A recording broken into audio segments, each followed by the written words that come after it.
আমি তো বিড়ি খাই না, আমি ভাত ডাল খাই, আমি তো বিড়ি খাই না। সত্যি করে বল তুই কিন্তু বিড়ি খেয়েছিস? তুই যদি সত্যি করে না বলে ঘাড় কিন্তু আমি মটকে দেবো, দেখিস।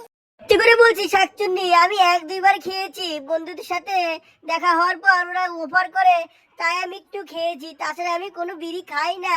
আর আমি আজকে থেকে প্রমিস করছি তোমার কাছে, আজকে আমি থেকে ভাতই খাবো, আর উল্টাপাল্টা জিনিস খাবো না। তুমি আমাকে ভয় দেখায়ও না, তুমি যাও যাও। তবে এখন বাড়ি যাই, টাটা।